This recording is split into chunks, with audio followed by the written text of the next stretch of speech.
Hello friends, welcome back to the Learning Homemaker. Today we are starting a special marathon class mock test series 5 for the upcoming GIC lecturer exam. In this single section, we are going to cover 100 most important MCQs completely based on the latest PYQ pattern with 0 repetitions.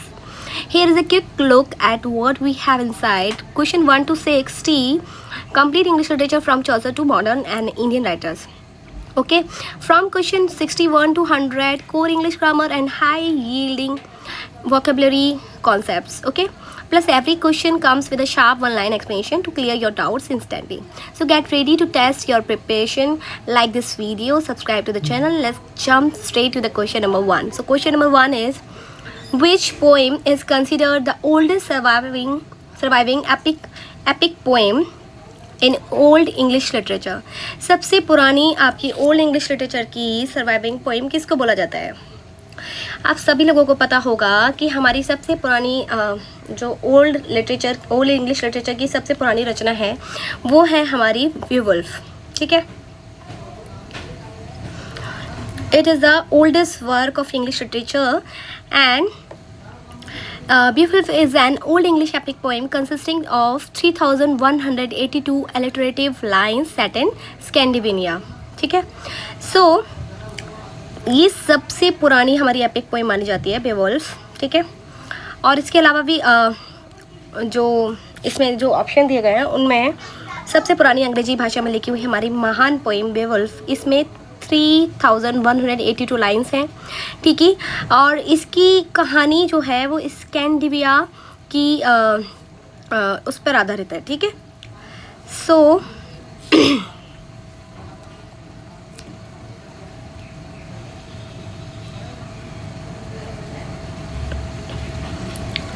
तो बढ़ते हैं अपने next question पे. चलिए, so question number 2, who is the author of the Vision of Paris Plowman? कौन था इसका author? The Vision of the Paris Plowman. तो answer is A, William Langland. तो विलियम लैंगलैंड इसके ऑथर थे and he is recognise author of this major Middle English allegorical narrative poem. ठीक है, सो वो उनको मिडल इंग्लिश का बहुत ही फेमस राइटर माना जाता है और ये एलेगोरिकल पोएम है, ये आपको पता चल गया होगा. और इसमें जितने भी करैक्टर्स हैं, जितने भी जो सिचुएशंस हैं, जितने भी, वो सब बहुत ही मॉरल्स और हमारे रिलीजियस उनको दर्शाती है. ठीक है, ये 14th सेंचुरी की हमारी रचना है जिसको हम बहुत ही मोस्ट इम्पॉर्टेंट वर्क में माना जाता है, इनको उनमें से एक माना जाता है. ठीक है, तो चलिए बढ़ते हैं अब हमारी नेक्स्ट क्वेश्चन नंबर 3 के साथ. तो ये है हमारा तो Chaucer's the Knight's Tale is fundamentally based on which work of Boccaccio? तो जो चौसर का जो टेल है, नाइट्स टेल, वो फंडामेंटली बकासियो की किस वर्क पर बेस्ड है, ये आपको बताना है. तो देखिए, बकासियो का जो आंसर है इसका Teseida. Answer is B. The Knight's Tale is an adaptation of Boccaccio's epic poem Teseida delle nozze di Emilia. ठीक है, ये जो उनकी जो संग्रह था, उनका पोएम्स कलेक्शन का जो कैंटरबरी टेल्स है, उनकी पहली कहानी है. ठीक है, it was a first tale. ठीक है, और यह मुख्य रूप से गियोवनी बोकाशियो जो हमारे थे, ठीक है, सॉरी जियोवनी बोलते हैं उनको. तो जियोवनी बोकाशियो जो थे हमारे राइटर, उनकी महान एक बहुत ग्रेट पोएम थी, that is Teseida delle nozze di Emilia, जिसे आमतौर पर हम टेसीडा को बोल देते हैं. ठीक है, उसकी मूल कहानी को छोटा करके इन्होंने तत्वों को जोड़कर इन्होंने इसको बना दिया, द नाइट्स टेल को. ठीक है, अब जो बकाशियो की जो ये महत्वपूर्ण रचना है, ये जो दूसरी वाली इन्होंने दी है ना, ये फ्लोस्ट्रेटो, ये भी बकाशियो की एक और महत्वपूर्ण रचना है जिस पर चौसर की प्रसिद्ध कृति ट्रायलस एंड किसाइडे आधारित है. ठीक है, और ये जो डेकामेरन जो इन्होंने लिखी है, ये बकशो की सबसे प्रसिद्ध कहानियों में का संग्रह है, जिसने चौसर को कैंटरबरी टेल्स का ढांचा तैयार करने के लिए प्रेरित किया था। ये भी मतलब बकशियों का ही है, मतलब मोस्टली वो इतना इंस्पायर थे उनसे कि सारी झलक उनके वर्क में दिखेगी। और ये जो लास्ट वाली डी है विटा नोवा, तो ये डेंटे एलिगरी जो राइटर थे उनके द्वारा लिखी गई है, बकशियों की नहीं है ये, ठीक है। चलिए नेक्स्ट क्वेश्चन पे पढ़ते हैं, हमारे क्वेश्चन नंबर 4 पे, क्वेश्चन नंबर 4।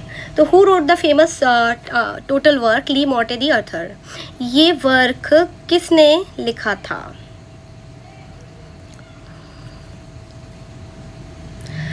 तो आप लोगों ने सभी ने ये मोस्टली BA MA में पढ़ा होगा, ठीक है। तो ये था हमारे सर थॉमस मैलोरी, ठीक है। आंसर इज A, ठीक है। तो Le Morte d'Arthur is a compilation of Sir Thomas Malory of romance tales about King Arthur के ऊपर है, ठीक है। सो ये एक आप बोलोगे ये इसका टाइटल जो है ली मॉर्टे दी अर्थर, ये आपकी फ्रेंच लैंग्वेज का नाम है, जिसका मीनिंग है अर्थर की डेथ, जो हमारे इन्होंने किंग के बारे में लिखा है। तो ये इसका जो ली मॉर्टे दी अर्थर, इसका मतलब है, ये फ्रेंच लैंग्वेज में है, जिसका मीनिंग होता है अर्थर की मृत्यु, ठीक है। ये राजा अर्थर और उनके जो नाइट्स थे राउंड टेबल के, उनकी कहानियों का सबसे प्रसिद्ध संग्रह है, मतलब ठीक है, कलेक्शन है, ठीक है। सर थॉमस मैलोरी थे, उन्होंने इसको 15th सेंचुरी के एंड में लिखा था। और उन्होंने अर्थर से जो रिलेटेड जितनी भी ओल्ड फ्रेंच जो भी इंग्लिश स्टोरीज थी, उनको इकट्ठा करके मतलब इसको एक सुव्यवस्थित रूप दे दिया था इसको, ठीक है। और इन्होंने 1485 में इस पुस्तक को पहली बार पब्लिश किया था, 1485 में, रिमेंबर दिस डेट, ओके। सो उन्होंने इसको शीर्षक क्या दे दिया उन्होंने, ली मॉर्टे दी अर्थर, जिसका मतलब है अर्थर की मृत्यु, ठीक है। और यह जो वर्क है इनका इंग्लिश लिटरेचर का सबसे महत्वपूर्ण रचना माने जाते हैं, क्योंकि इसमें इन्होंने मिडिल एज की बहुत ही रोमांस टेल्स को आधुनिक पाठकों तक पहुंचाया, मतलब जो मॉडर्न रीडर्स हैं उन तक पहुंचाया, ठीक है। सो नाउ क्वेश्चन नंबर 5, चलिए।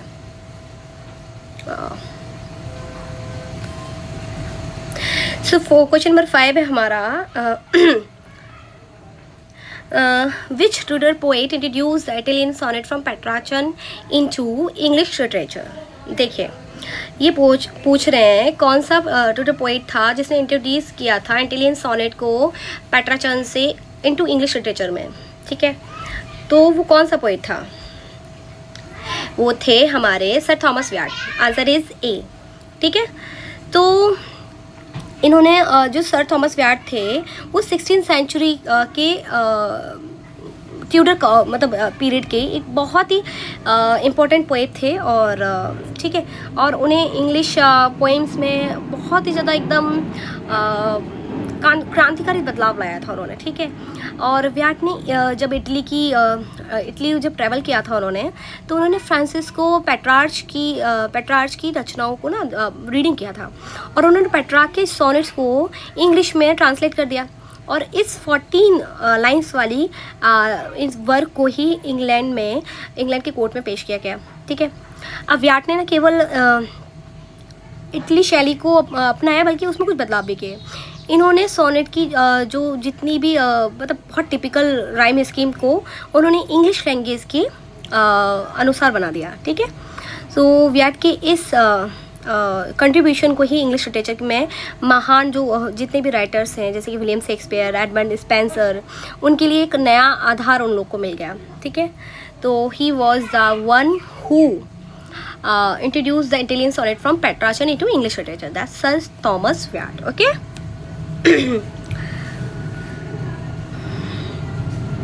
हाँ, एक चीज़ मैं आपको बताना चाहूँगी, जो हेनरी हावर्ड अर्ल ऑफ सुरे हैं, उनको इंग्लिश सोनेट के जनक के रूप में माना जाता है। अगर आपसे कोई बोले ना हु इज़ द, मतलब ये तो इंग्लिश में आएगा, मैं आपको हिंदी में बोल रही हूँ, तो जो अर्ल ऑफ सुरे हैं हेनरी हावर्ड, उनको सोनेट का जनक भी बोला जाता है, ठीक है। चलिए अब बढ़ते हैं क्वेश्चन नंबर 6 की तरफ, ठीक है। चलिए देखिए उनका ही क्वेश्चन आ गया, ठीक है। तो द अर्ल ऑफ सुरे is highly credited with introducing which words from into English poetry. कौन से वर्ड्स को उन्होंने लाया था हमारे इंग्लिश पोएट्री में? तो दैट वाज ब्लैंक वर्स। ठीक है, Henry Howard earl of Surrey first use blank verse in translation of Virgil's Aeneid. जो वर्जिल्स का एनीड था उसमें इन्होंने ब्लैंक वर्स को यूज़ किया है। ठीक है, हेनरी हॉवर्ड जिनको हम अर्ल ऑफ सुरे के नाम से भी जानते हैं, ये 16th सेंचुरी के एक बहुत ही इम्प्रेसिव राइटर थे।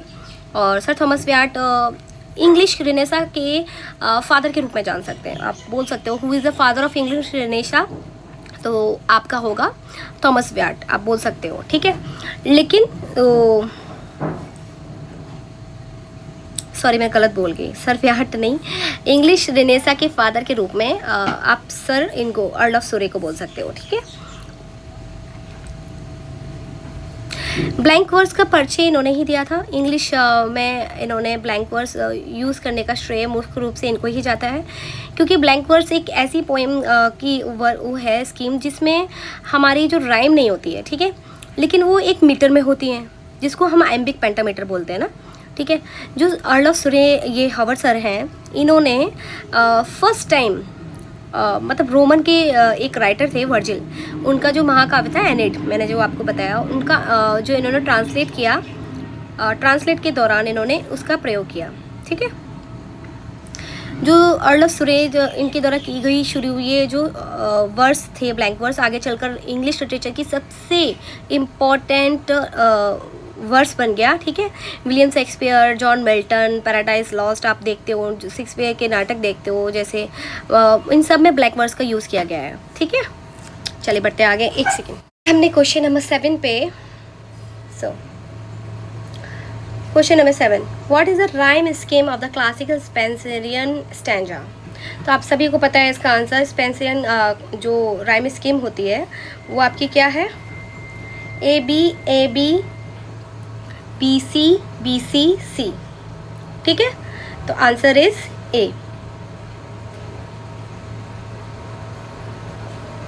Okay, the Spenserian stanza consist of 9 lines, 8 in iambic pentameter, followed by 1 alexandrine rhyming A B B C C।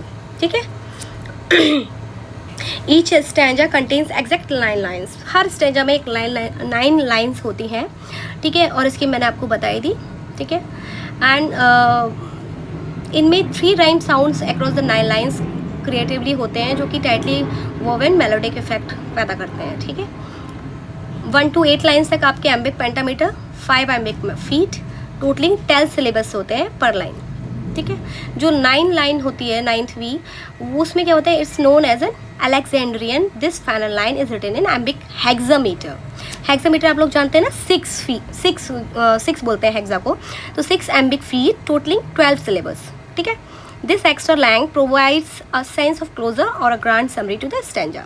ठीक है, चलिए, और जो Spenser, while Spenser created in the 16th century, किस सेंचुरी में इन्होंने किया था? 16th सेंचुरी में, and the form saw a major revival during the romantic period. Okay, and famous work using this stanza include, किस किस ने यूज़ किया है ये? तो हमारे जॉन कीट्स के the Eve of Saint Agnes, Lord Byron Childe Harold's Pilgrimage है, पर्सी ब्यासी शैली का एडोनिस है, इन सब में ये स्टैंजा यूज़ किया गया। ओके, चलिए बढ़ते नेक्स्ट क्वेश्चन नंबर 8 पे। चलिए, Spenser's the Faerie Queene, what virtue does Sir Guyon represents? ठीक है, कौन सा वर्च्यू था जो doctor Sir Guyon represents? Faerie Queene में कौन सा वर्च्यू था? तो दैट वाज टेम्परेंस। ठीक है, answer is B. Temperance is the context of the poem. ठीक है, refers to the practice of self control. Temperance means क्या होता है? Refers to the practice of self control, जिसके अंदर सेल्फ कंट्रोल होता है, moderation and the restraint of one's passions and desires. ठीक है, sir Guyon's journey serves as an allegory for the human struggle to maintain golden mean between extreme. ठीक है, चलिए बढ़ते आगे। Question number 9, which courtly work by Sir Philip Sidney is considered one of the earliest defenses of literary art in English? बताइए। सो sir Philip Sydney का कौन सा courtly work था जो कंसिडर किया जाता है early defences of literary art in English? ठीक है, कौन सी वो कोर्टली उनकी रचना है, कौन सी दरबारी रचना है जिसको इंग्लिश लिटरेचर की आर्ट में सबसे शुरुआती बचाव में से माना जाता है? तो that is an apology for poetry. ठीक है, एन एपोलॉजी फॉर पोएट्री, इसको डिफेंस ऑफ पोइजी के नाम से भी जाना जाता है, defence of poesy. Okay, remember this name. Okay, so sir Philip Sidney ने इसको लगभग 1579 से 1580 के आसपास लिखा था। ठीक है, 1579 से 1580 के आसपास लिखा था। और इसका जो मोटिव क्या था, वो था प्यूरिटन लेखक जो हमारे Stephen Gosson, the School of Abuse जैसे लेखों के जवाब में उन्होंने लिखा था। कुछ उस टाइम के राइटर्स थे प्यूरिटन एज के, जिन्होंने, एक स्टीफन गॉसन करके नाम था उनका, उन्होंने एक लिखी थी द स्कूल ऑफ एब्यूज़। ठीक है, उसके जवाब में इन्होंने रिप्लाई बेस में इस पोएम और इस नाटक को अनैतिक समय की बर्बादी बताया गया। ठीक है, और इन्होंने एक रीज़न दिया। ठीक है, इसकी पोएम केवल मनोरंजन नहीं होती, एंटरटेनमेंट नहीं होती, बल्कि ये फ़िलासफ़ी और हिस्ट्री से भी श्रेष्ठ है। उनका मानना था कि उनसे भी ज़्यादा इंपॉर्टेंट है हमारी जो फ़िलासफ़ी होती है, हिस्ट्री होती है, क्योंकि यह लोगों को, जब कोई राइटर कुछ लिखता है तो वो लोगों को कुछ ना कुछ प्रेरणा देके जाता है, कुछ ना कुछ सिखा के जाता है। भाई हमको विलियम शेक्सपियर है, विलियम वर्ड्सवर्थ है, इनकी जितनी भी वर्क हैं उनसे हमें कुछ ना कुछ सीखने को मिलता है। बहुत सारे राइटर्स हैं जो हमको मोटिवेशन देते हैं। थॉमस हार्डी हैं, उन्होंने हंचबैक होने के बाद भी इतना सब कुछ किया। तो बहुत सारे राइटर्स हैं जैसे जिनका जीवन इतना संघर्ष में गया, लेकिन उनकी राइटर्स, उनकी जो वर्क हैं उसमें हमें कुछ ना कुछ सीखने को मिलता है। तो ये मानना था सिडनी सर का कि क्योंकि लोगों को मॉरल सिखाने के लिए, और वो एक नेक कार्य, ठीक है, प्रेरित करने की क्षमता रखती है। ठीक है, तो जो एस्ट्रोफेल, इसका जो सेकंड ऑप्शन है एस्ट्रोफेल और स्टेला, ये सिडनी के ही द्वारा लिखा गया एक बहुत ही फेमस सोनेट है। ठीक है, सोनेट सीक्वेंस है। ठीक है, और ये जो सी है काउंटेस ऑफ पेम्ब्रोक्स आर्केडिया, ये सिडनी की एक बहुत ही प्रसिद्ध एकदम प्रोज रोमांस है। ठीक है, ये भी सिडनी सर की है। और जो ये हमारी एमरोटी है, तो ये एडमंड स्पेंसर की है। ठीक है, ये सिडनी सर की नहीं है, ये एडमंड स्पेंसर की है। ठीक है, तो मैंने आपको ये डिटेल दे दी। अभी हम आगे बढ़ते हैं। ऐसे करते करते हमारा जितना हम देखिए आज इतना कवर कर पाएंगे उतना ही करेंगे। उसके बाद फिर हम जितना भी अगर बच जाएगा ना, तो हम वो चीज़ हम कल कंटिन्यू कर लेंगे। लेकिन मैं चाहती हूँ, मैं अगर आपको पढ़ा रही हूँ तो थोड़ा थोड़ा मैं आपको थोड़ा सा, ज़्यादा लंबा नहीं, मैं थोड़ा सा आप लोगों को समझाते जाऊँ, जिससे कि ठीक आपके कॉन्सेप्ट क्लियर हो जाए। So what is Christopher Marlowe's famous historical play charting the tragic deal of a scholar with Mephistopheles? ठीक है, तो क्रिस्टोफर मार्लो का वह फेमस प्ले कौन सा है जिसमें एक स्कॉलर मतलब विद्वान और मेफिस्टोफेलिस के बीच एक बहुत ही चार्टिंग द ट्रेजिक डील, मतलब बहुत ही दुख भरा डील होती है। वो कौन सा है? तो वो है डॉक्टर फॉस्टस। ये सबसे फेमस एलिजाबेथन ट्रेजेडी है क्रिस्टोफर मार्लो की। ठीक है, यह है प्ले जो जर्मन का फॉस्ट, जर्मनी जो एक स्टोरी है उस फॉस्ट पर आधारित है। ठीक है, इसमें डॉक्टर फॉस्टस नाम के एक स्कॉलर है, ठीक है, जिनके पास बहुत असीमित ज्ञान है और बहुत सारी मैजिकल पावर्स भी हैं, जिसको प्राप्त करने के लिए पावर्स है नहीं, उनको प्राप्त करने के लिए, उनको पाने के लिए उनको मैजिकल पावर्स चाहिए थी। इसके लिए वो क्या करते हैं, अपनी सोल का डील कर लेते हैं एक शैतान की दूत मेफिस्टोफेलिस कौन है? शैतान का दूत है। उससे वो सौदा कर लेते हैं और यह सौदा 24 ईयर्स के लिए होता है। मतलब आप समझ रहे हो कितनी ईयर्स के लिए उन्होंने कर लिया? 24 ईयर्स के लिए। एंड जिसके अंत में फॉस्टस को अपनी आत्मा शैतान को ही सौंपनी पड़ती है और यही उनके विनाश का कारण बन जाती है। ठीक है, तो ये बहुत ही फेमस, बहुत ही अच्छा वर्क है इनका और आप जाकर इसको देखिएगा। ठीक है, और बहुत ही इम्पॉर्टेंट वर्क भी है। चलिए दूसरा भी इनकी, और मैं आपको ऑप्शन में और भी देख लेते हैं जिससे कि अगर वो आ जाए तो आपको पता हो। देखिए जज ज्यू ऑफ माल्टा क्या है? आपके क्रिस्टोफर मार्लो का ही एक और फेमस प्ले है जिसमें वो एक रिलीजियस मतलब जो संघर्ष है उसके बदले पर आधारित है। ठीक है, एडवर्ड सेकंड आपको पता है, ये एक हिस्टोरिकल प्ले है जो कि इंग्लैंड में राजा एडवर्ड सेकंड के जीवन पर आधारित है। एक टैम्बरलेन जो आपका है, ये मार्लो का सबसे फर्स्ट सक्सेसफुल प्ले है जिसमें एक बहुत ही ज़्यादा बोलते हैं क्रूर सक्सेसर था, विजेता था, उसकी कहानी है। ठीक है, चलिए इससे ज़्यादा डिटेल में दूंगी तो आपके ये लॉन्ग क्वेश्चंस बन जाएंगे। चलिए ठीक है। नाउ क्वेश्चन नंबर 11, तो which play by Ben Jonson is a famous satirical comedy about the vice of greed featuring Mosca and Volpone. ठीक है, कौन सी थी बताइए आप लोग। Which play by Ben Jonson, कौन सा फेमस प्ले था जो सैटारिकल कॉमेडी था about vice of greed featuring Mosca and Volpone. तो देखिए कौन सा ऐसा सैटारिकल कॉमेडी थी जिसमें लालच की बुराई, वाइस ऑफ ग्रीड मतलब वाइस मतलब बुराई, ग्रीड मतलब लालच, तो vice of greed featuring Mosca and Volpone, ये इसके करैक्टर्स हैं। ठीक है, तो ये इसका सही आंसर है वॉल्पेनो। इसका मीनिंग पता है क्या है, इसका मीनिंग है द फॉक्स।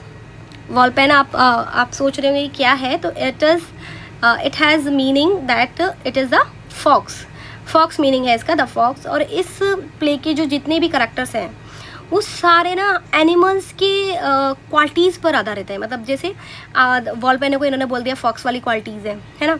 इसकी मुख्य थीम क्या है, वो है ग्रीड, लालच, छल कपट, मतलब मॉरल की करप्शन। ठीक है, ये इनकी थीम है। और मैं छोटे से शॉर्ट में आपको इसके स्टोरी का समरी सुना देती हूँ। जो वॉल्पेनो है एक बहुत ही रिच और बहुत ही शेड्यूल्ड व्यक्ति है, और जो वो क्या करता है ना, बहुत एक्टिंग करता है बीमार होने की, बहुत ही सीरियस बीमार होने की एक्टिंग करता है। उसका जो मेड है, जो नौकर है मॉस्का किसका नाम है, उसके मेड का। ठीक है, तो जो उसका नौकर है मॉस्का, वो अन्य लालची लोगों की तरफ विश्वास दिलाता है कि वॉल्पेनो मरने वाला है। वो और ग्रीडी लोगों को क्या विश्वास दिलाता है कि जो वॉल्पोन है वो मरने वाला है। वे उसे महंगे महंगे गिफ्ट दे देते हैं। ठीक है, और उसकी संपत्ति के वारिस बन सकते हैं। ठीक है, वो बोल रहा है कि आप इनको आके गिफ्ट दो और आप इनकी जो संपत्ति है इनकी, आप उनके वारिस बन सकते हो। और एंड में उनका अपना ही लालच और झूठ उनकी ही ट्रेजिक का कारण बन जाता है। ठीक है, तो ये दिखाया गया है कि Jonson dark comedy exposing greed, deceit and moral corruption. मतलब वो मरने का ऐसे एक्टिंग कर रहा है, उसको गिफ्ट मांग रहे हैं और उसका जो मेड है मॉस्का, वो भी उसको विश्वास दिलाता है। ठीक है, सो वॉल्पेनो आपको बता दिया कौन है जो एक्टिंग करता है मरने की, और मॉस उसका नौकर है। चलिए नेक्स्ट इसकी साइड की जो वर्क है उनको भी देख लेते हैं। द एल्केमिस्ट, ये भी जॉनसन का ही एक नाटक है, प्ले है, जिसमें सब्टर और फेज जैसे पार्ट हैं। ठीक है, ये भी एल्केमिस्ट याद रखना, ये भी बेन जॉनसन का ही है।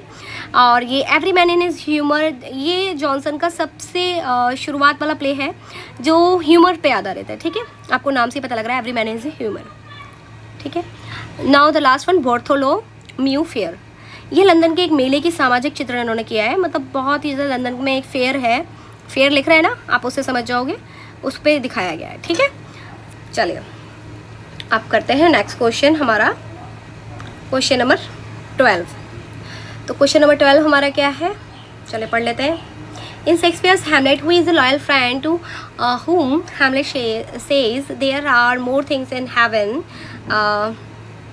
and earth। ठीक है, तो ये उन्होंने ये लाइन किसके लिए कही, अपने दोस्त के लिए। और उनका दोस्त का नाम क्या है इसमें, वो आपको बताना है। तो देखिए आपको सभी को पता होगा जो उनके दोस्त का नाम है वो है होरेशियो। ठीक है, होरेशियो कौन था, ये आप लोग हैमलेट में सारे करैक्टर्स आपको पता होना चाहिए। तो होरेशियो हैमलेट का सबसे ट्रस्टवर्दी, बहुत ही ऑनेस्ट और बहुत ही मैच्योर उनका फ्रेंड था। वो हैमलेट के साथ ही विटनबर्ग में यूनिवर्सिटी में पढ़ता था। और पूरे प्ले में एक ऐसा वही व्यक्ति है होरेशियो जो हैमलेट पर पूरी तरह से विश्वास करता है। ठीक है, और ये जो कॉन्टेक्स्ट है ये कहा गया है एक्ट 1 सीन 5 में। ठीक है, एक्ट 1 सीन 5 में जब हैमलेट अपने पिता के जो घोस्ट से बातें करता है ना, तो होरेशियो इस सीन को देखकर ना बहुत ही एकदम शॉक्ड हो जाता है कि ये किससे बातें कर रहा है। तो होरेशियो एक स्कॉलर और बहुत ही रीजनल पर्सन है, और इसलिए उनको ना इन बातों पर विश्वास करना बहुत ही टफ लगता है, कि उनको लगता है कि भूत कुछ होते नहीं है। तब हैमलेट उनसे बोलता है they are more things in heaven and earth. Horatio, एक सेकेंड ना,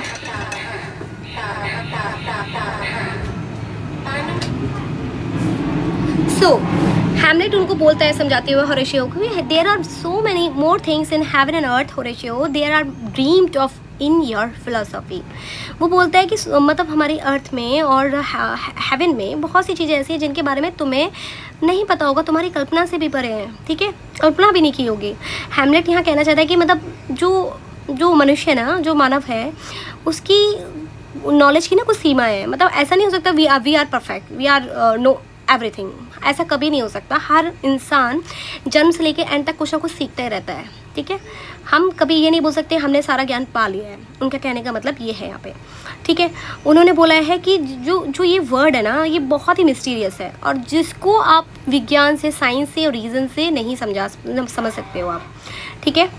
चलिए अब इनके जो और ऑप्शन है उनके बारे में पढ़ लेते हैं। जो रोसेनक्रांट्ज़ एंड गिल्डनस्टर्न हैं, ये दोनों भी हैमलेट के बचपन के दोस्त हैं, लेकिन इन्होंने राजा क्लॉडियस के साथ मिलकर हैमलेट की जासूसी की और उन्हें डिसीट किया, ठीक है। They are not trustworthy, okay.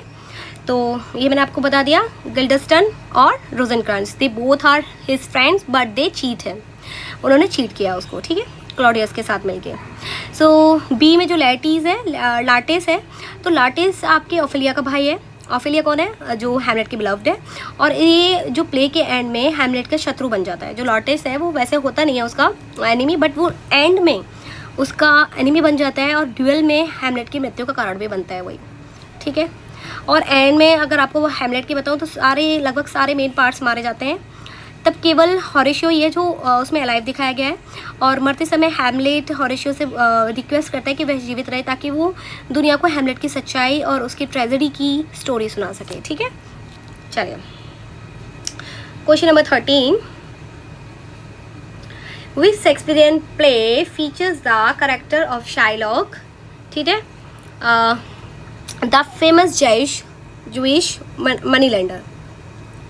तो इसके बारे में आपको पता होगा, ये सब ने पढ़ा है। शाइलॉक हमारा किस में है? तो शाइलॉक हमारे विलियम शेक्सपियर के मोस्ट कॉम्प्लेक्स मेमोरेबल कैरेक्टर्स में से है, because in the Merchant of Venice, इसका आंसर है A, Merchant of Venice. He is a Jewish money lender, Jewish money lender है, लिविंग इन वेनिस, जो वेनिस में रहता है, who has suffered years of mistreatment and prejudice from the Christian characters, particularly the merchant Antonio. बहुत time से वो ऐसे परेशान रहता है, उसको लगता है, तो वो वहाँ का जूइश मनी लेंडर है, ठीक है। और वहाँ की प्रोमिनेंट कैरेक्टर्स में एक है, इनके विलियम शेक्सपियर के सबसे प्रोमिनेंट कैरेक्टर्स में से वो माना जाता है, ठीक है। सो इसमें और प्ले में शाइलॉक एक जो इनका हीरो है एंटोनियो को, एक वो क्या करता है, मैं आपको शॉर्ट में समरी सुना देती हूँ इसकी। एंटोनियो जो मेन इसका हीरो है, उसको वो एक मनी देता है उसको उधार में ना, जैसे किसी भी उसको छुड़ाने के लिए एक कठोर शर्त रखता है। वो क्या शर्त रख देता है? वो एंटोनियो को बोलता है कि अगर आपका समय पर आपने मनी वापस नहीं किया ना, तो you have to give your pound of flesh, ठीक है, मतलब तुम्हें अपना फ्लैश देना पड़ेगा, ठीक है। उसके शरीर से 1 पाउंड मांस काट लेगा। अब शाइलॉक को अक्सर एक विलेन के रूप में देखा जाता है, लेकिन उस पात्र का समाज के समय में जो यहूदी होते थे ना, उसमें भेदभाव, बदले की भावना, गहराई को भी दर्शाता है, ठीक है। तो ये स्टोरी थी, वो जूइश मनी लेंडर था, he was the Jewish money lender in this play.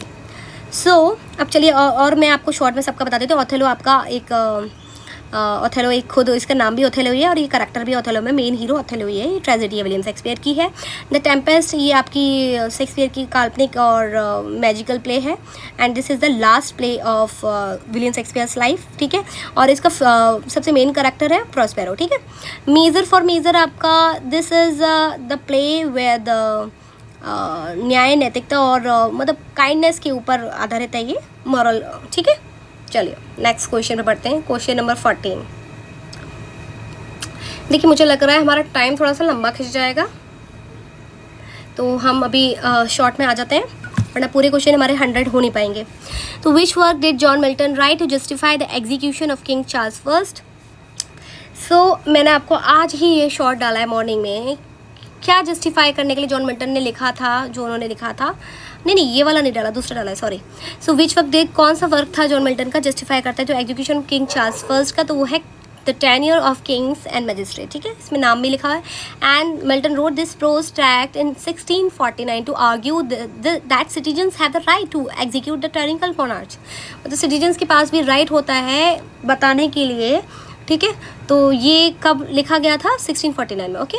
चलिए question number 15, in Milton's Paradise Lost which fallen angel argues for open violent warfare against heaven in book second. तो that was Moloch. Moloch जो था वो he was the furious spirit who demands immediate open war with God. वो चाहता था कि भगवान के साथ उसकी बिल्कुल डायरेक्ट वॉर करा दी जाए। सैटर्न के बाद वही था, एक बेल्जेबब था सेकंड, और मोलोच भी नियरेस्ट सैटर्न ही था, ठीक है, जो उसका दाया हाथ बोल सकते हो आप। Now who wrote the famous restoration spiritual allegory the Pilgrim's Progress. तो that was John Bunyan. Okay, John Bunyan wrote this monumental Christian allegory while imprisoned in Bedford gaol. ठीक है, यह एलेगोरी आप किससे लिखी गई है, किसके द्वारा लिखी गई है? तो हमारे ये थे जॉन बनियान, जिन्होंने इस एलेगोरी को लिखा। ठीक है, और ये आपको इस स्टोरी के बारे में अगर नहीं पता है तो मैं थोड़ा सा आपको थोड़ा सा बताऊंगी बस। ये जो जॉन बनियान है, इनका ये फर्स्ट पार्ट था जो कि 1678 में पब्लिश हुआ था। ठीक है, और बुनियन ने इस बुक में मोस्टली पार्ट में बेडफोर्ड जेल में अपनी कैद के दौरान जो लिखा था, इन्हें बिना लाइसेंस के मतलब जो रीजनल जो उपदेश देते थे उसके आरोप में इनको जेल डाल दिया गया था।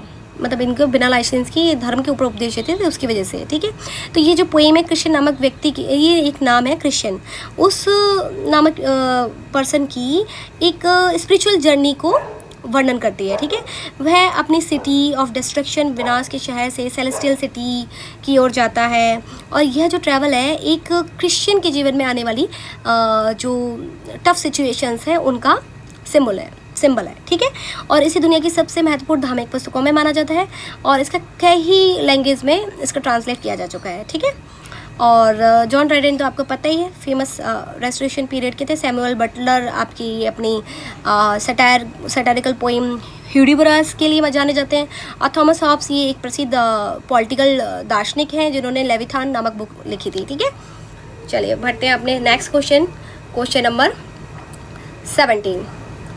सो John Dryden's Absalom and Achitophel is a political satire reflecting which specific historical classes। ये आज मैंने आपको मॉर्निंग में ही शॉर्ट डाला है, अगर आपको पता हो तो। ठीक है, अगर आपने देखा हो तो, मुझे पता नहीं है, शायद नहीं देखा होगा, तो जाकर इसको देखिएगा। मैंने शॉर्ट में ट्रिक समझाई है कि कैसे कैरेक्टर्स के आपको नाम ध्यान रखने हैं।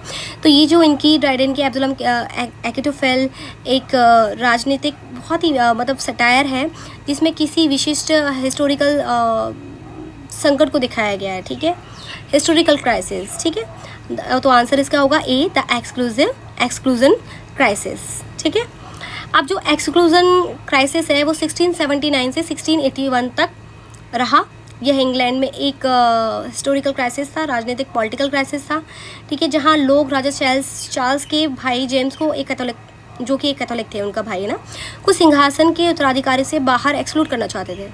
ठीक है, और ये एक बिब्लिकल एलेगोरी है। ठीक है, इन्होंने मतलब उस राजनीतिक घटना को समझाने के लिए एक कहानी के रूप में, बिब्लिकल की एक कहानी के रूप में सहारा लिया था। ठीक है, इसमें किंग डेविड है, राजा चार्ल्स खुद जिनको शो किया है सिंबल एज ए सिंबल, एब्सोलम है जो मॉनमाउथ के ड्यूक हैं, राजा के जो इलेजिमेट सन है, एचिटोफेल है, अर्ल ऑफ सेफ्सबरी है, जिसको लोग विद्रोही मानते थे। ठीक है, चलिए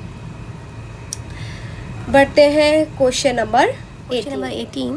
Which mock heroic poem by Alexander Pope satirizes a trivial quarrel over a stolen lock of hair? तो कौन सा अलेक्जेंडर पोप का कौन सा मॉक हेरोइक पोएम थी जिसमें उन्होंने सटायर किया था, और एक छोटी सी लॉक ऑफ हेयर की वजह से लड़ाई बहुत ज़्यादा, मतलब एक बहुत ज़्यादा एकदम उसका विराट रूप दिखाया गया है। तो वो है the rape of the lock. Answer is A. Alexander Pope wrote this to reconcile two prominent Catholic families after a minor social offense. Okay? इसमें एक छोटी सी उसकी गलती से एक लट कट जाती है, जिसके ऊपर पूरा इन्होंने मुख सटायर इन्होंने एपिक बनाया है। And it was published in 1712, okay, and expanded in 1714। 1712 में पब्लिश हुई थी, पर उसको एक्सपेंड किया गया था 1714 तक। ठीक है, it is considered the finest mock heroic और mock epic poem in the English language. ठीक है, एंड इसकी सबसे खास बात यह है कि this poem was written at the request of Alexander pops friend. उनकी जो फ्रेंड है जॉन कार्ल, उन्होंने रिक्वेस्ट किया था, उसके रिक्वेस्ट करने पर इन्होंने ये बनाया था। And it was intended to heal a rift between two prominent Catholic families and it was a real life incident. ये एक रियल लाइफ इंसिडेंट पे जब उनके फ्रेंड जॉन कार्ल ने बोला था उनको, तब उन्होंने ये बनाया था। ठीक है, एंड चलिए बढ़ते आगे। Question number 19। So who wrote the famous epistolary novel Pamela और वर्च्यू रिवार्डेड? ये जो फेमस एपिस्टोलरी नोवेल है ये किसने लिखा है? आप इसको मुझे बताइए।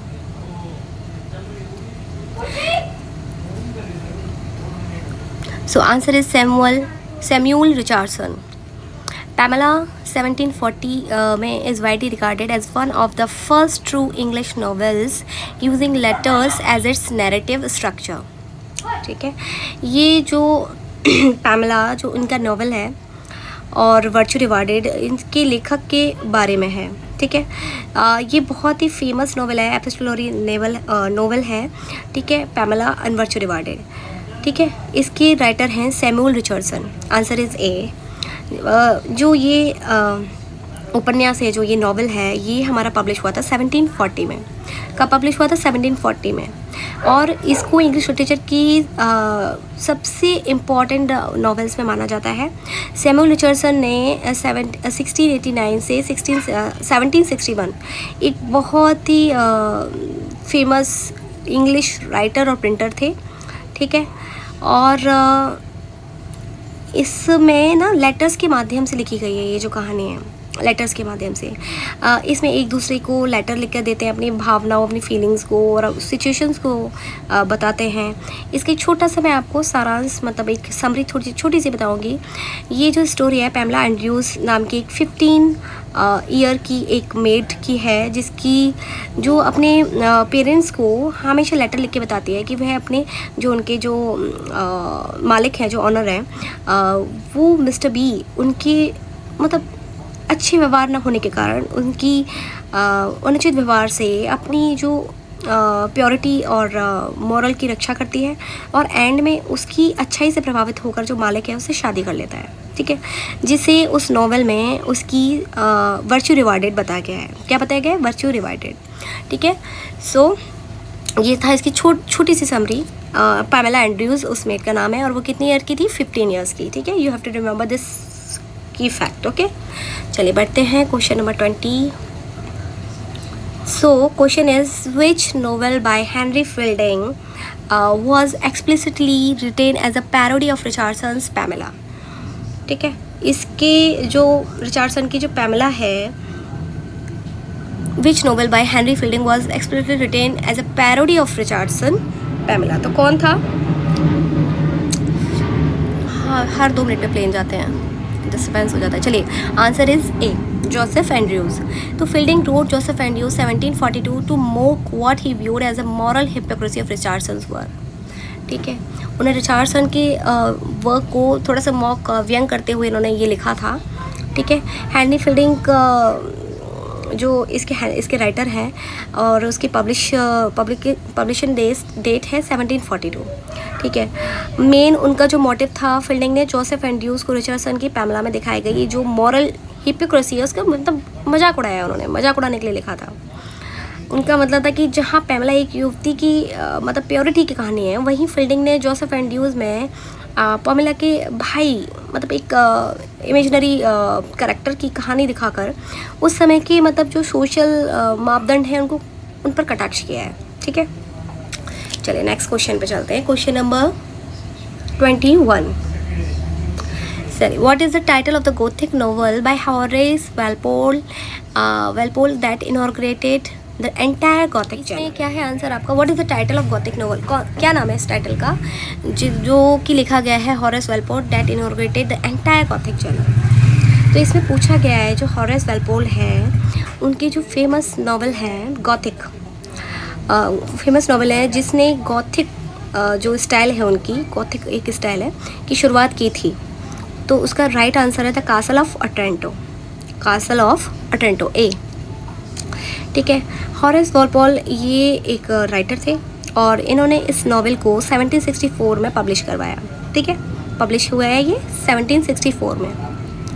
ओके, और इसी मतलब वर्ल्ड का फर्स्ट गॉथिक नावल माना जाता है और इसी बुक ने लिटरेचर में गॉथिक जो स्टाइल है उसकी नींव रखी थी।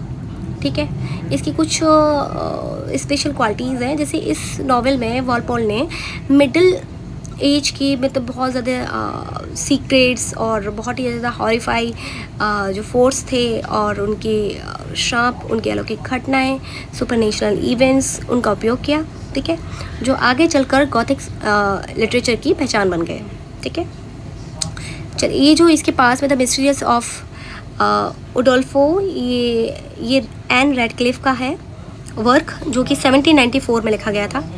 फ्रैंकेनस्टाइन आपको पता है मैरी शेली ने लिखा था, मैरी शेली ने 1818 में फ्रैंकेनस्टाइन। ओके, और the Monk was written by Matthew Gregory Lewis and it was written in 1796। ठीक है, चलो चलिए question number 22। Who is the author of Songs of Innocence and Experience containing the poem the Tyger. तो बताइए किसका लिखा हुआ है Songs of Innocence and of Experience containing the poem the Tyger. तो answer is A William Blake. So William Blake. Okay, ये जो poem collection है विलियम ब्लेक के द्वारा लिखा गया है। उन्होंने न केवल इन पोएम्स को लिखा बल्कि खुद इन्हें इलस्ट्रेट भी किया, मतलब चित्रित और प्रकाशित भी किया। ठीक है, और ये जो ब्लेक के सबसे फेमस कार्यों में से एक है और इसमें मतलब दो विपरीत अवस्थाओं को दिखाया गया है, पैराडॉक्स दिखाया गया है। एक तरफ मासूमियत और अनुभव को दर्शाता है, मानवीय आत्मा की दो विपरीत अवस्था को दिखाया गया है। ये जो the tiger Kavita songs of experience का हिस्सा है, यह अपनी जो फेमस लाइन है tiger tiger burning bright in the forest of the night, ठीक है, के लिए जानी जाती है। इसमें जो राइटर है वो गॉड की जो क्रिएशन है और उसकी पावर है उस पर सवाल उठाता है। ठीक है, चलिए next question is question number 23। Which romantic poem by S T. Coleridge features a supernatural voyage and an albatross. ठीक है, कौन सी विच रोमांटिक पोएम थी एस.टी. कॉलरेज की जिसमें उनके फीचर्स सुपरनेचुरल वोएक उनका दिखाया गया है। तो वो कौन सी पोएम थी उनकी, कौन सा वर्क था? तो that was answer A The Rime of the Ancient Mariner. This was the opening poem of the collection of the lyrical ballads that was published in 1798 और इसकी closing poem थी विलियम वर्ड्सवर्थ की Tintern एबे। Okay, और opening होती है The Rime of the Ancient Mariner ST. Coleridge की poem से। ठीक है, सो इसमें जो द एल्बाट्रोस है कविता में एक समुद्री यात्रा के दौरान ना एक जहाज एक बर्फीले क्षेत्र में फंस जाता है। मैं छोटी सी समरी इसको बता दे रही हूँ आपको। तभी वहाँ पर एक एल्बाट्रॉस एक बहुत बड़ा समुद्री पक्षी आता है। ठीक है, जो बोटमैन है इसको नाविक जो है इसे गुड ओमेन मानते हैं। गुड ओमेन मीन्स शुभ संकेत बोलते हैं ना हम लोग कि अच्छा संकेत मिल गया आज कुछ लोग बोलते हैं कि कबूतर ने बीट कर दिया कबूतर ने, तो वो अच्छा साइन होता है। तो इस टाइप से ये लोग भी मानते थे। तो इनका मानना था कि वो कोई जो बड़ा पक्षी आ गया तो that was a good omen मानते हैं, क्योंकि इसके आने के बाद बर्फ़ फटने लगती है और जहाज आगे बढ़ पाता है। तो that was the good sign for them कि एक बड़ा पक्षी आ गया, तो that was the good omen for them. अब ये क्राइम क्या था इनके लिए? बिना किसी ठोस कारण के जो एंशिएंट मैरिनर था, जो नाविक था, उसने अपने क्रॉसबो से उस निर्देश पक्षी को मार देता है और यह नेचर के विरुद्ध काम करता है, इसका अपराध माना जाता है। ठीक है, अब जो सुपरनेचुरल एलिमेंट और कर्स इन्होंने दिया है, जैसे पक्षी की जो हत्या कर दी उसके बाद जहाज़ पर एक भयानक कर्स आ जाता है, मतलब श्राप आ जाता है। हवा पूरी तरह से छम जाती है, भीषण गर्मी पड़ने लगती है एकदम, और पीने की पानी की कमी हो जाती है। जहाज़ पर अलौकिक मतलब बहुत सारी आत्माएं दिखने लगती हैं और जो चालक दल के सारे सदस्य मर जाते हैं, इनके साथ वाले।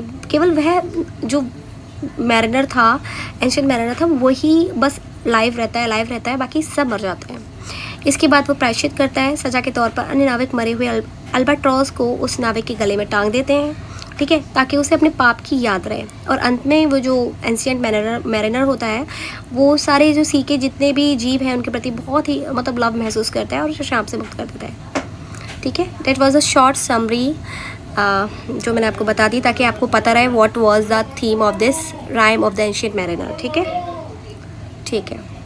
कुबला खान आपको पता है ये कॉलेज की एक बहुत ही फेमस पोएम है जो कि एक सपने पर आधारित है, लेकिन इसमें अल्बाट्रॉस या समुद्री यात्रा का वर्णन नहीं है। कुबला खान बहुत ही अच्छी फेमस पोएम है जो कि कॉलेज की एक सपने पर आधारित है। ठीक है, क्रिस्टाबेल यह एक लॉन्ग पोएम है जो मध्यकालीन परिवेश में लिखी गई है। इसमें कोई भी इसमें एक सीक्रेट और विच क्राफ्ट का पुट है। ठीक है, now the Dejection and Ode ये कॉलेज की एक व्यक्तिगत कविता है। ठीक है, पर्सनल पोएम है जिसमें वे अपनी उदासी, अपनी क्रिएटिविटी की कमी के बारे में बात करते हैं। ठीक है, चलिए नाउ क्वेश्चन नंबर 24। चलिए, who coined the critical term negative capability in a letter to his brothers. तो नेगेटिव कैपेबिलिटी जहाँ पर टर्म आ जाता है आपका तो उसका मीनिंग आप सब लोग समझते हैं और वो किससे ये टर्म किससे रिलेटेड है ये भी आप सब लोग को पता है। मैंने अपनी जो 10 top most important literary terms की फुल व्लॉग जो डाला था उसमें है उससे रिलेटेड आंसर पूरे सारे। तो उसमें मैंने बताया है कि नेगेटिव कैपेबिलिटी किससे रिलेटेड है, that is John Keats. Okay, answer is John Keats, answer A. Okay, Keats defined it as a state where a person is capable of being uncertainties, mysteries and doubts. ठीक है, जो हमारे जो romantic poet हैं John Keats, उन्होंने यह शब्द, ये जो वर्ड है नेगेटिव कैपेबिलिटी 21 दिसंबर 1817 में अपने भाइयों जैसे उनके भाई थे जॉर्ज और थॉमस कीट्स को लिखे एक जो लेटर था, पर्सनल लेटर, उसमें लिखा था। ठीक है, अब इनके अनुसार इसका मतलब क्या होता है। ठीक है, कीट्स के अनुसार मैं आपको बता देती हूँ। नेगेटिव कैपेबिलिटी वह आपकी क्षमता है जिसमें एक व्यक्ति अनसर्टेनिटीज़ मतलब अनिश्चितताएं और रहस्य, मिस्ट्रीज और डाउट्स के बीच रहने में सक्षम होता है बिना किसी चिड़चिड़ेपन के या तथ्यों के, मतलब उसको कोई चिड़चिड़ापन नहीं होता ना ही, और बिना किसी तथ्य और फैक्ट और रीज़न के पीछे बिना भागे। कीट्स का मानना था कि जैसे एक महान जो लेखक होता है ना, जैसे विलियम शेक्सपियर में ये गुण होना चाहिए कि वे दुनिया की जटिलताओं, विरोधाभासों को बिना किसी स्पष्टीकरण के स्वीकार कर लें। ठीक है, वो उनका मानना ऐसा था कि जब यह शब्द साहित्यिक आलोचना में बहुत महत्वपूर्ण है। ये दर्शाता है कि एक कवि को अपनी पहचान मिटाकर उसकी जो प्लॉट है, उसकी जो विषय वस्तु है, उस पर पूरी तरह डूब जाना चाहिए।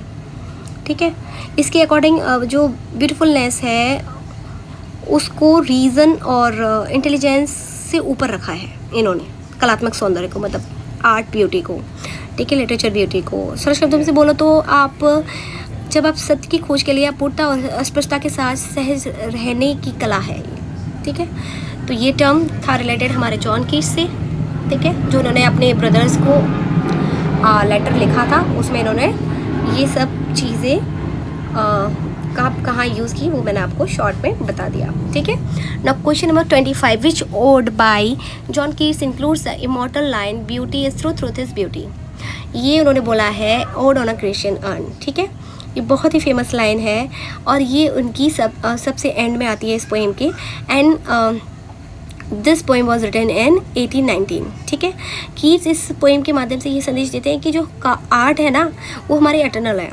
ठीक है, जब एक ओल्ड यूनानी कलश अर्न पर बनी जो नक्काशी को देखकर कवि को यह एहसास होता है कि वास्तविक सुंदरता तो ट्रुथ ही है। ठीक है, और ट्रुथ ही ब्यूटी है। उनके अनुसार जीवन में जो कुछ भी सच्चा है वह सुंदर है और जो सुंदर है वह सत्य है। ठीक है, चलिए, पुट टू एन अटेंगल आपको पता है उन्हीं का लिखा हुआ है। ठीक है, so question number 26, Percy B Shelley Adonis is a pastoral elegy mourning the death of which poet? किस पोइट की डेथ पर शोक प्रकट करते हुए इन्होंने ये एलेजी लिखी थी एडोनिस? तो that is the answer is A, John Keats. ठीक है। Adonais is a very famous pastoral elegy written by P Shelley in 1821, ठीक है, 1821 में लिखी गई थी। And Shelley wrote this poem specially to honour his friend and fellow romantic poet John Keats who died of tuberculosis at the age of 25। बहुत ही कम उम्र में, it's eight as of 25, और ट्यूबरक्लोसिस की वजह से मर गए थे। उन्हीं के लिए उन्होंने ये एलेजी लिखी थी। Shelley famously believe that harsh negative review of Keats poetry in literary magazines broke Keats spirit and accelerated to death. Shelley का ऐसा मानना था कि जो लिटरेरिक जो मैगजीन्स में कीट्स के लिए जो कड़वी आलोचना होती थी, क्रिटिसिज्म जो लिखते थे उन्होंने, नेगेटिव चीज़ें जो लिखते थे, उनसे कीट्स को मानसिक रूप से बहुत दुखी किया और उनकी मृत्यु का कारण वही बनी। उसके लिए इन्होंने ये शोक प्रकट करते हुए एलर्जी लिखी थी 1821 में। ओके, चलिए बढ़ते हैं अपने नेक्स्ट क्वेश्चन पे। Question number 27। So question is, which Victorian poet wrote the famous dramatic monologue My Last Duchess? देखिए, My Last Duchess किसकी द्वारा ये एक ड्रामेटिक मोनोलॉग है और एक किस विक्टोरियन फेमस पोएट ने लिखा था? तो that was written by Robert Browning. Answer is A, ठीक है। सो रॉबर्ट ब्राउनिंग ने ये dramatic monologue My Last Duchess लिखा था और उनकी सबसे बेहतरीन पोइम्स में ये माना जाता था। और ये इसकी जो मेन इसके मुख्य जो करैक्टर्स हैं, एक तो इस कविता का मुख्य स्पीकर जो कि ड्यूक ऑफ फेरारा है, ठीक है। इसका सब्जेक्ट क्या था? ड्यूक अपनी जो लेट वाइफ है डचेस, ठीक है, उसकी एक पेंटिंग मेहमान को दिखा रहा है उसमें, और बात करते करते ड्यूक को अनजाने में ही अपने जो उसका जो नेचर था ना, मतलब sinister control and jealousy over his late wife, तो वो सारा रूप उसका उजागर होने लगता है उसको, तो उसको बड़ा बुरा लगता है। तो कविता से यह मिलता है, हमको संकेत मिलता है कि ड्यूक ने अपनी ही पत्नी की मतलब उसका मर्डर करवाया था, क्योंकि वह उसके जो मिलनसार व्यवहार, बहुत फ्रेंडली थी वो, जो कि उसको पसंद नहीं करता था, उसके अंदर बहुत जेलसी की भावना थी।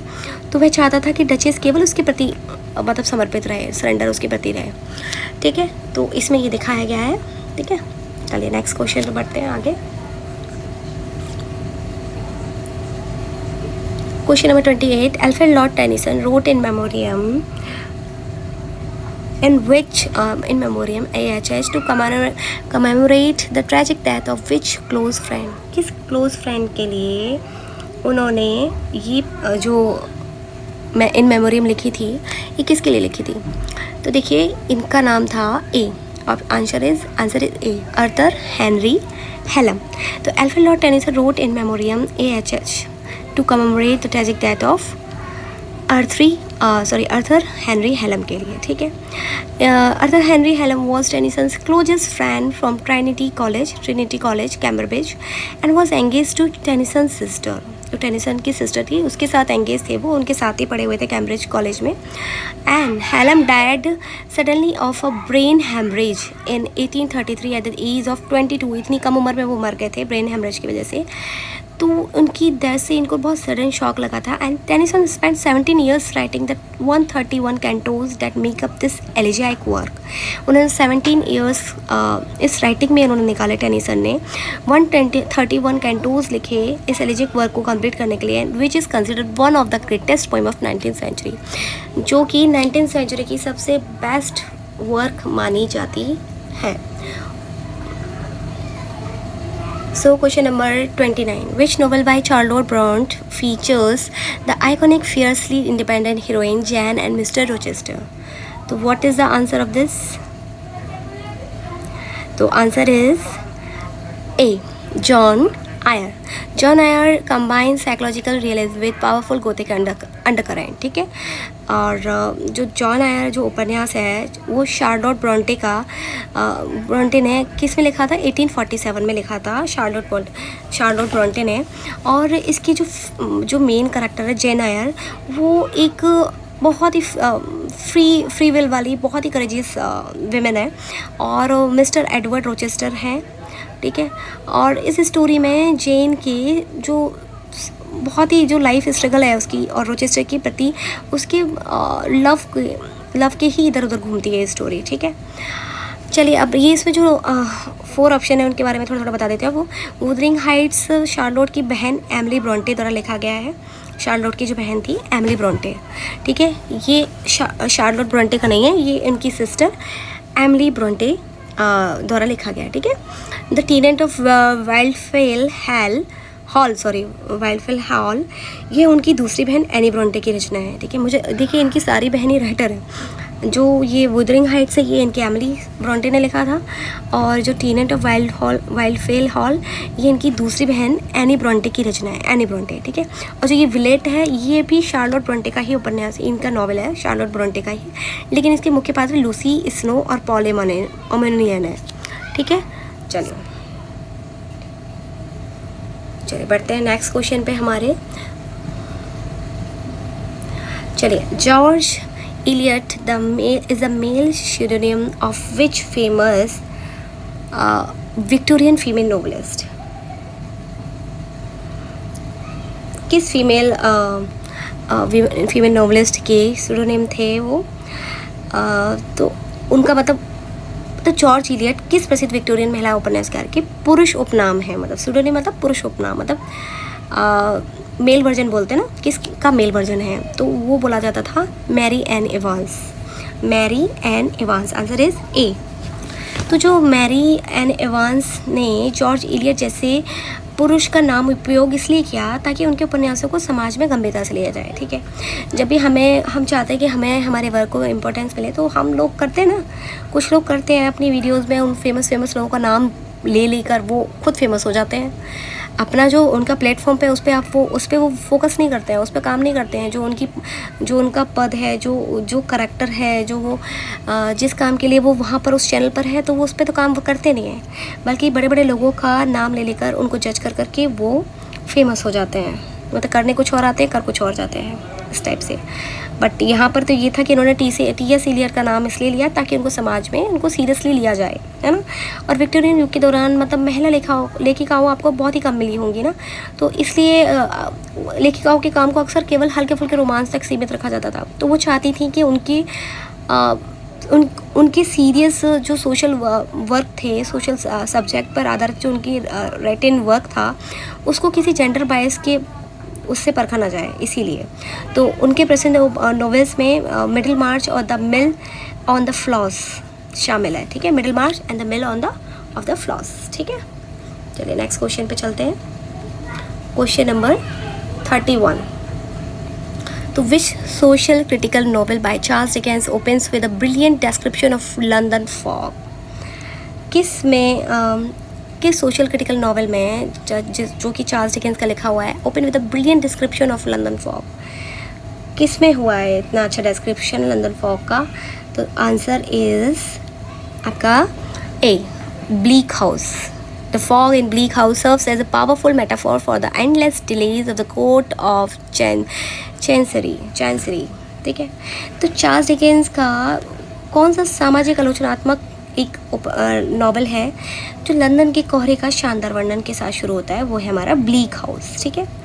तो जो लंदन का कोहरा है, उसमें जो चार्ल्स डिकेंस के जो नॉवल है ब्लीक हाउस, उसने शुरुआत में ही लंदन की जो फॉग है और दम उसकी फॉग का बहुत ही फेमस वर्णन किया है। और यहाँ जो फॉग है वो केवल मतलब नेचर का पार्ट ही नहीं है, बल्कि ये कोर्ट ऑफ चांसरी की कानूनी उलझनों, करप्शन और मुकदमों में होने वाली अंधेरी देरी का प्रतीक है, मतलब सिंबल का काम कर रहा है वो यहाँ पर। और जिस तरह से इनका मीनिंग इससे ये है कि जिस तरह से फॉग में हमें कुछ भी साफ दिखाई नहीं देता है ना, इंसान रास्ता भटक जाता है, उसी तरह से डिकेंस ने दिखाया है कि उस समय की कानून व्यवस्था इतनी धुंधली और जटिल थी कि आम आदमी उसमें न्याय ढूंढते ढूंढते बर्बाद हो जाता है। मतलब बोलते ना कुछ लोगों को इतने कोर्ट के इतने चक्कर काटने पड़ते हैं फिर भी न्याय नहीं मिला, तो ऐसा कुछ उन्होंने बोला है, ठीक है। और इसमें जो अन्य ऑप्शंस हैं हमारे, जो जैसे great expectation, hard times, David Copperfield, ये तीनों ही रचनाएं हमारे डिकेंस की बहुत ही फेमस रचनाएं हैं तीनों ही। लेकिन लंदन की प्रसिद्ध कोहरे वाली फॉग वाली जो पैरामिक वर्णन है वो ब्लीक हाउस की पहचान है, ठीक है। Now the next question number 32। So, the author, the late Victorian aesthetic novel, The Picture of the Dorian Gray. बताइए इसका आंसर। तो आंसर है हमारा A, Oscar Wilde. So Wilde's only novel explored the destructive consequences of pure hedonism, vanity and double lives.